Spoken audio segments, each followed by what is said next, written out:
안녕하세요. 여행 스토리입니다. 오늘의 단편 소설은 김동인의 발가락이 닮았다입니다.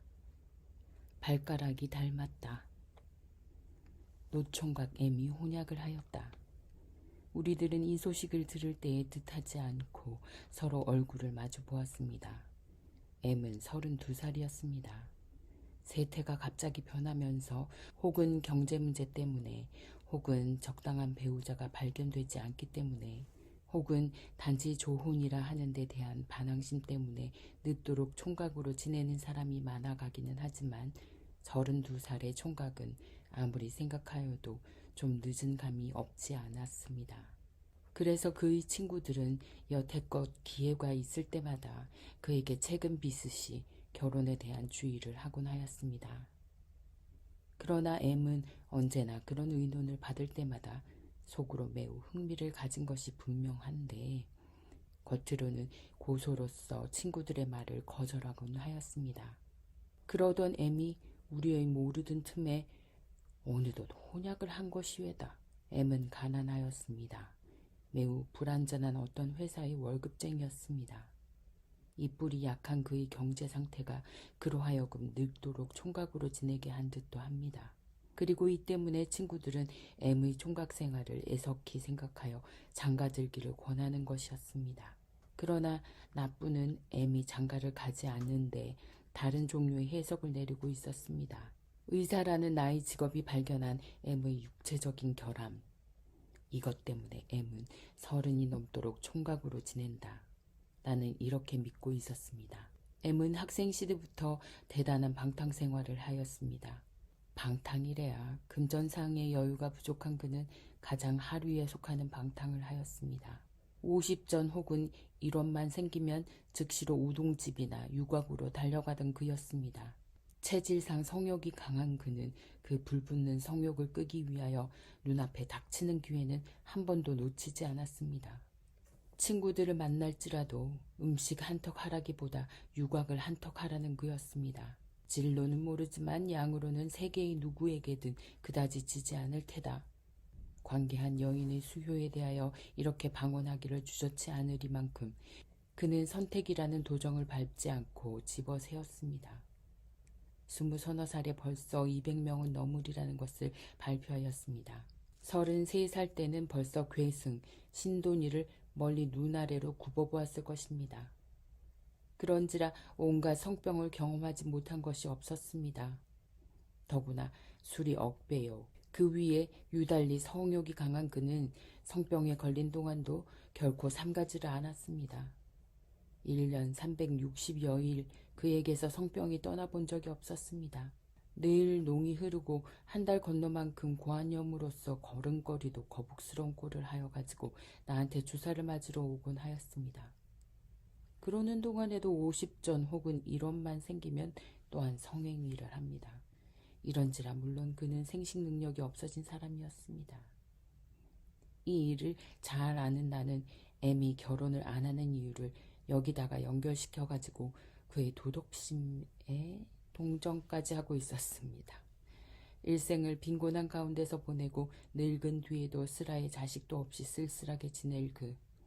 더구나 자기를 복양할 쓰라가 없기 때문에 백발이 되도록 제 손으로 이 고해를 헤엄쳐나갈 그는 과연 한 가련한 존재이었습니다. 이렇던 M이 어느덧 우려의 모르는 틈에 우물쭈물 혼약을 한 것이외다. 하기는 며칠 전에 이런 일이 있었습니다. 그날 저녁을 먹은 뒤에 혼자서 신간치료 보고서를 읽고 있을 때 M이 찾아왔습니다.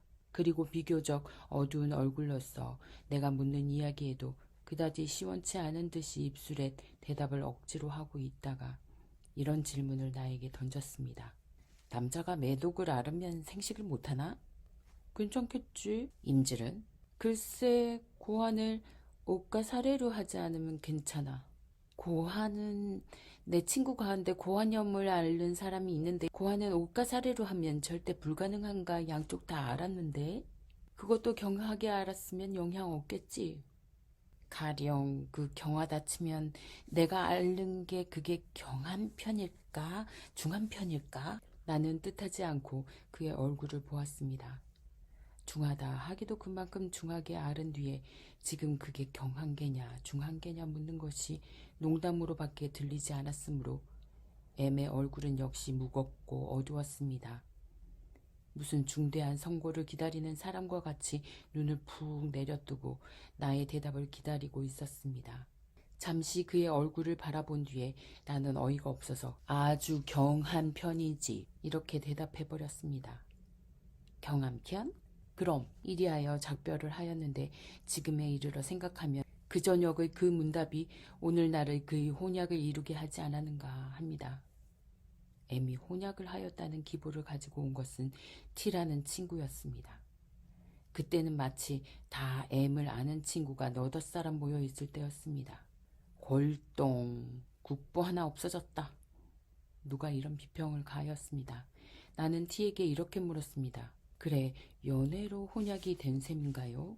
연애? 연애가 뭐예요? 갈보. 나까이밖에는 여자라는 걸 모르는 녀석이 어디서 연애의 대상을 구하겠어? 그럼 지창금이라도 있답디까? 지창금이란 네 집의 이름이요? 나는 여기서 이 혼약에 대하여 가장 불쾌한 면을 보았습니다. 30이 넘도록 총각으로 지낸 그로서 연애라 하는 기묘한 정사 때문에 그 저를 굽혔다면 그것은 도리어 축하할 일이지 책할 일이 아니외다. 지창금을 바라고 혼약을 하였다 하여도 지금의 세상에 살아가는 우리로서 더구나 그의 빈곤을 잘 아는 처지인지라 크게 욕할 수가 없는 일이외다. 그러나 연애도 아니요 금전 문제도 아닌 이 혼약에서는 가장 불쾌한 한 가지의 결론밖에는 얻을 수가 없습니다. 그럼 나는 가장 불유쾌한 어조를 이렇게 말하였습니다. 유곽에 다닐 비용을 경제하기 위하여 마누라를 얻은 셈이구려. 이 혹평 때문에 T는 마땅치 않다는 듯이 나를 보았습니다. 그렇게 호곤할 것도 아니겠지요. M도 벌써 32살이든가 33살이든가 좌우간 그만하면 차차로 자식도 무릎에 앉혀보고 싶을 게고 그렇다고 마땅한 마누라를 선택할 길이나 방법은 없고 자식? 고한염을 그만큼이나 심히 앓은 녀석에게 자식? 자식은 불쾌하기 때문에 경솔히도 직업적 비밀을 입 밖에 낸 나는 하던 말을 중도에 끊어버렸습니다. 그러나 이미 한 말까지는 삼킬 수가 없었습니다. 네? 그게 무슨 말이요? M의 생식 능력에 대하여 사면에서 질문이 들어왔습니다. 이미 한 말에 대하여 책임을 지지 않을 수 없는 나는 그 말을 돌려 꾸미기에 한참 애를 썼습니다. 단언할 수는 없지만 혹은 M은 생식 능력이 없을지도 모른다. 그러나 진찰을 안 해본 바이니까 혹은 또한 생식 능력이 있을지도 모른다. M이 너무도 싱거운 혼약을 한 데 대하여 불유쾌하여 그런 호건은 하였지만 말은 취소한다. 이런 뜻으로 꾸며대었습니다. 그리고 그 좌석에 있던 20살쯤 난 젊은이가 외려 일생을 자식 없이 지내면 편치 않아요? 이러한 의견을 내는 데 대하여 젊은이로서는 도저히 이해할 수 없는 혈족의 애정이라는 문제와 그 문제를 너무도 무시하는 이쯤의 풍조에 대한 논평으로 말머리를 돌려버리고 말았습니다. M은 몰래 결혼식까지 하였습니다. 그의 친구들로서 M의 결혼식의 날짜를 미리 안 사람은 한 사람도 없었습니다. 뿐만 아니라 지금 모두들 제각기 하는 소위 신식 혼례식을 하지 않고 제 집에서 구식으로 하였답니다. 여고보 출신인 신부는 구식 결혼이 싫다고 하였지만 M이 억지로 한 것이라 합니다. 이리하여 유곽에서는 한 부지런한 손님을 잃어버렸습니다. 독점이라 하는 건 참 유쾌하거든.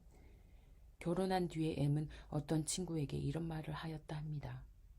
비록 연애로서 성립된 결혼은 아니지만 그다지 실패의 결혼은 아닌 듯 하였습니다.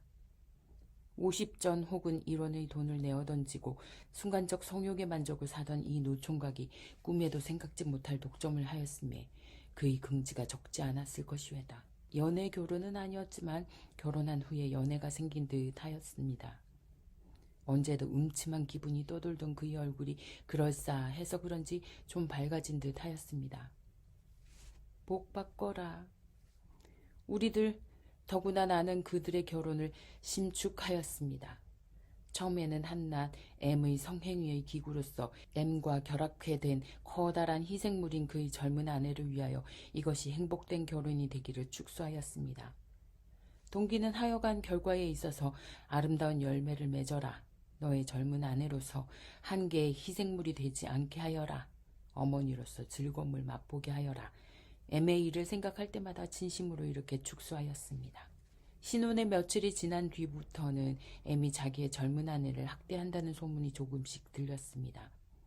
완력을 사용한다는 말까지 조금씩 들렸습니다. 그러나 나는 그다지 크게 생각지 않았습니다. 이런 소문이 귀에 들어올 때마다 나는 아라비안 나이트의 마신의 이야기를 머릿속에서 되풀이하여 보곤 하였습니다. 어떤 어부가 그물질을 하고 있었습니다. 그런데 한번 그물을 끌어올리니까 거기는 고기는 없고 그 대신 병이 하나 걸려 있었습니다. 병은 마개가 닫혀 있고 그 위에 나부로 굳게 봉함까지 되어 있었습니다. 어부는 잠시 주저한 뒤에 병의 봉함을 뜯고 마개를 뽑아 보았습니다. 그런즉 병에서는 한 줄기 검은 연기가 하늘로 올라갔습니다. 그리고 하늘로 올라간 그 연기는 차차 뭉쳐서 거기는 커다란 마신이 나타났습니다. 나를 이 병 속에 감금한 것은 선지자 솔로몬이다. 이 병 속에 갇혀있는 동안 나는 스스로 맹세하였다. 100년 안에 나를 구해주는 사람이 있으면 그 사람에겐 거대한 부를 주겠다고. 그리고 100년을 기다렸지만 아무도 나를 구해주는 사람이 없었다. 그래서 나는 다시 맹세했다. 이제 다시 100년 안으로 나를 구해주는 사람이 있으면 나는 그 사람에게 이 세상에 있는 보배를 다 주겠다고. 그리고 헛되이 100년을 더 기다린 뒤에 100년을 더 연기해서 그 100년 안에 나를 구해주는 사람이 있으면 그 사람에게 이 세상에서 가장 큰 권세와 영화를 주겠다고. 그러나 그 100년이 다 지나도 역시 구해주는 사람이 없었다. 그래서 나는 마지막으로 다시 맹세했다. 이제 누구든지 나를 구해주는 놈이 있거든 당장에 그 놈을 죽여서 그 새에 갇혀있던 그 분풀이를 하겠다고. 이것이 병 속에서 나온 마신의 이야기였습니다. 애미 자기의 젊은 아내를 학대한다는 소문이 들릴 때에 나는 이 이야기를 생각지 않을 수가 없었습니다. 30이 지나도록 총각으로 지낸 그 고통과 고족함에 대한 분풀이를 제 아내에게 하는 것이라 했습니다. 그리고 실컷 학대해라, 실컷 학대해라. 더욱 축소하였습니다. 애미 결혼한 지 2년이 거의 된 어떤 날 저녁이었습니다. 그와 나는 어떤 곳에서 저녁을 같이 하고 있었습니다. 그의 얼굴은 이날 유난히 어둡고 무거웠습니다. 그는 음식에는 거의 손을 대지 않고 술만 들이키고 있었습니다. 본시 말이 많지 않은 그가 이날은 더욱 입이 무거웠습니다. 몹시 취하여 더 술을 먹지 못할 만큼 되어서 그는 처음으로 자발적으로 입을 열었습니다. 충혈이 된 그의 눈은 무시무시하게 번뜩였습니다. 여보게, 여보게, 속이지 말고 진정으로 말해주게. 내게 생식 능력이 있겠나? 글쎄, 검사를 해보아야지. 나는 이만큼 하여 넘기려 하였습니다. 그럼 한번 진찰해 봐주게. 왜 갑자기? 그는 곧 대답하려 하였습니다. 그러나 나오려던 말을 삼켰습니다. 그리고 다시 술을 한 잔 먹은 뒤에 눈을 푹 내려뜨며 말했습니다. 아니, 다른 게 아니라 내게 만약 생식 능력이 없다면 저 사람이 불쌍하지 않나. 그래서 없는 게 판명되면 아직 젊었을 때에 헤어져서 저 사람이 제 운명을 다시 개척할 때를 줘야 하지 않겠나. 그래서 말일세. 진찰해 봐야지. 그럼 언제 해보세. 그 며칠 뒤에 나는 M의 아내가 임신했다는 소문을 듣고 깜짝 놀랐습니다. 검사해 볼 필요도 없었습니다. M은 그 능력이 없을 것입니다. 그런데 M의 아내는 임신했습니다. 그리고 며칠 전에 M이 검사하겠다던 마음을 짐작했습니다. 그것은 결코 그날의 제 말마따나 아내의 장래를 위하여 하려는 것이 아니고 아내에게 대한 의혹 때문에 하여 보려는 것일 것이외다. 자기도 온전히 모르는 바는 아니로되 10중 8구는 자기는 생식불능자일 텐데 자기의 아내는 임신을 한 것이외다. 생각하면 재미있는 연극이외다. 생식 능력이 없는 M은 그런 기색도 배지 않고 결혼을 하였습니다. 그리하여 M에게로 시집을 온 새 아내는 임신을 하였습니다. 제 남편이 생식불능자인 줄 모르는 아내는 버젓이 자기가 가진 죄의식을 M에게 자랑을 하고 있을 것이외다. 일찍이 자기가 생식불능자인지 모르겠다는 점을 밝혀주지 않은 M은 지금 이 의혹의 구렁텅이에서도 제 아내를 책할 권리가 없을 것이외다. 그가 검사를 하겠다 하나 검사를 하여서 자기가 불구자인 것이 판명된 뒤에는 어떤 수단을 취하는지 짐작도 할 수가 없습니다. 아내의 음행을 책하자면 자기의 사기적 행위를 폭로시키지 않을 수가 없을 것이외다. 그것을 감추자면 제 번민만 더욱 크게 할 것이외다. 어떤 날 그는 검사를 하자고 왔습니다. 그때 마침 환자가 몇 사람 밀려있던 관계상 나는 그를 내 사무실에 가서 좀 기다리라 하고 환자가 처리를 다 하고 내려갔습니다. 그랬더니 그는 나를 기다리지 않고 돌아가 버렸습니다. 이튿날 그는 다시 왔습니다. 그러나 그는 또 돌아가 버렸습니다. 나도 사실 어찌하여야 할지 똑똑히 마음을 작정치 못했던 것이외다. 검사한 뒤에 당연히 사멸에 있을 생식 능력을 살아있다고 하자니 그것은 나의 과학적 양심이 허락지 않는 바이외다. 그러나 또한 사멸했다고 하자니 이것은 한 사람의 일생을 망쳐버리는 무서운 선고와 다름없습니다. M이라 하는 정당한 남편을 두고도 불의의 쾌락을 취하는 M의 아내는 분명히 책받을 여인이겠지요. 그러나 또한 다른 편으로 이 사건을 관찰할 때 내가 눈을 꾹 감고 그릇된 거만을 내린다면 그로 인하여 절대로 불가능하던 M이 슬하에 사랑스런 자식을 두고 거기서 노후의 위안도 얻을 수 있을 것이요.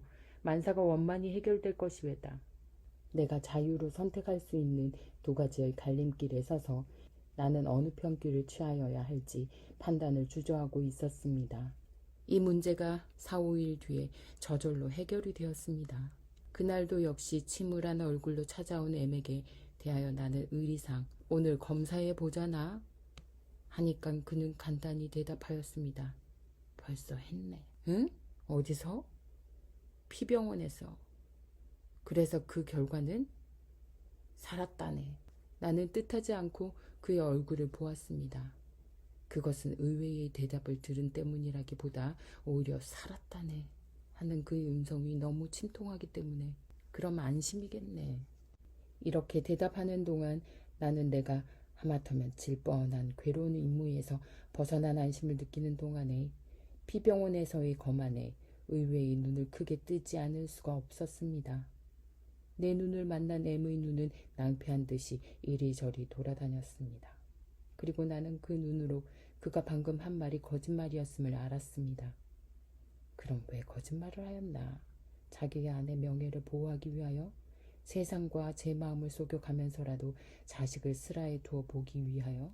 나는 그의 마음을 알 수 없었습니다. 그가 입을 열었습니다. 그리고 침울한 음성이었습니다. 여보게, 자네 이런 김모찌 알겠나? 어떤? 그는 잠시 쉬어서 말을 시작했습니다. 월급쟁이가 월급을 받았네.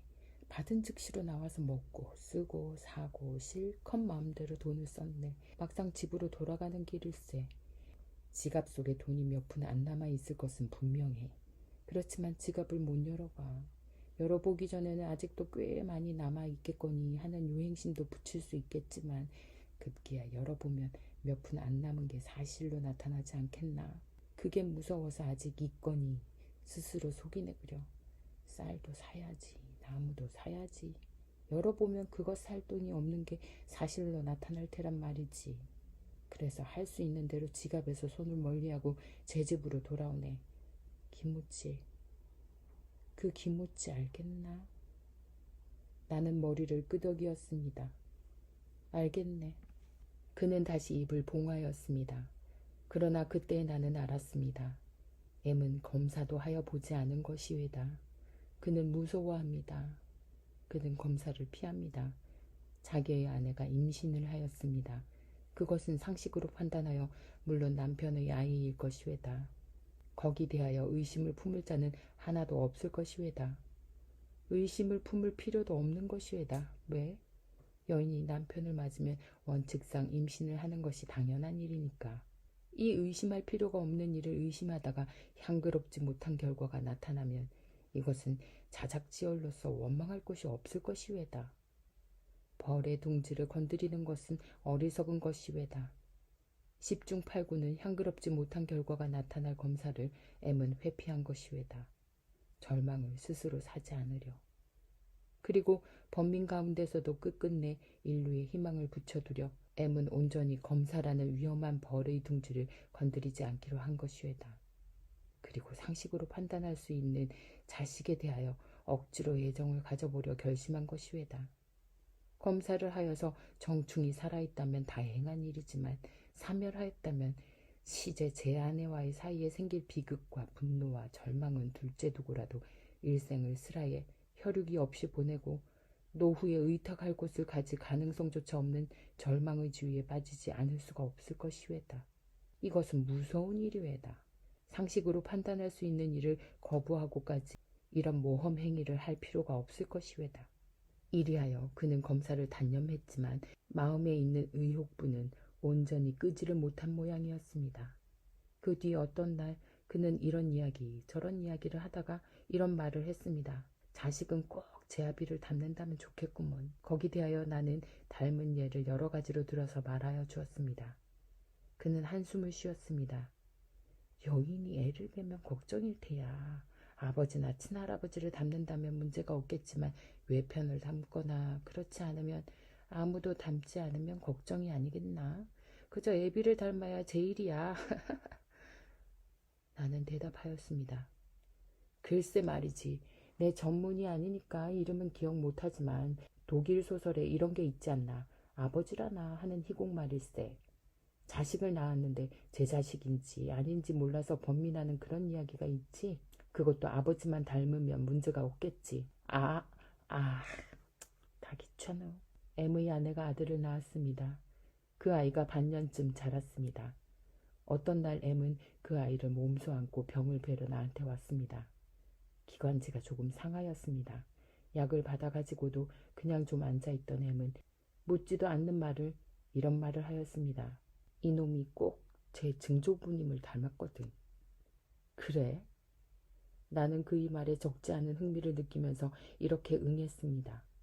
내 눈으로 보자면 그 어린애와 M과는 아무런 관련도 없는 바인데 그 애가 M의 할아버지를 닮았다는 것은 기이함으로써 어린애의 진편과 외편의 근친에서 아무도 비슷한 사람을 찾아내지 못한 M의 친척은 할 일 없이 예전의 조상을 들추어낸 모양이었습니다. 그리고 그 어린애에게 대한 커다란 의혹과 그보다 더 커다란 희망은 M으로 하여금 손쉽게 그 말을 믿게 한 모양이었습니다. 내가 자기의 말에 흥미를 가지는 것을 본 M은 잠시 주저하다가 그가 예비했던 둘째 말을 마침내 꺼내었습니다. 게다가 날 닮은 데도 있어. 어디? 이보게. M은 어린애를 왼편팔로 가만히 옮겨서 부다듬으면서 오른손으로는 제 양말을 벗었습니다. 내 발가락을 보게. 내 발가락은 다른 발가락과 달라서 가운데 발가락이 그중 길어. 쉽지 않은 발가락이야. 한데 M은 강보를 들치고 어린애의 발을 가만히 꺼내어 놓았습니다. 이놈의 발가락 보게. 꼭 내 발가락이 아닌가 닮았거든. M은 열심으로 찬성을 구하듯이 내 얼굴을 바라보았습니다.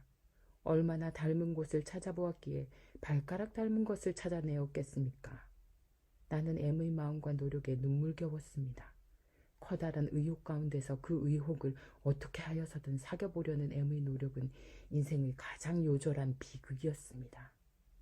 M이 보라고 내놓은 어린애의 발가락은 안 보고 오히려 얼굴만 한참 들여다보고 있다가 나는 마침내 이렇게 말하였습니다. 발가락뿐 아니라 얼굴도 닮은 데가 있네. 그리고 나의 얼굴로 돌아오는 그의 눈을 피하면서 돌아앉았습니다.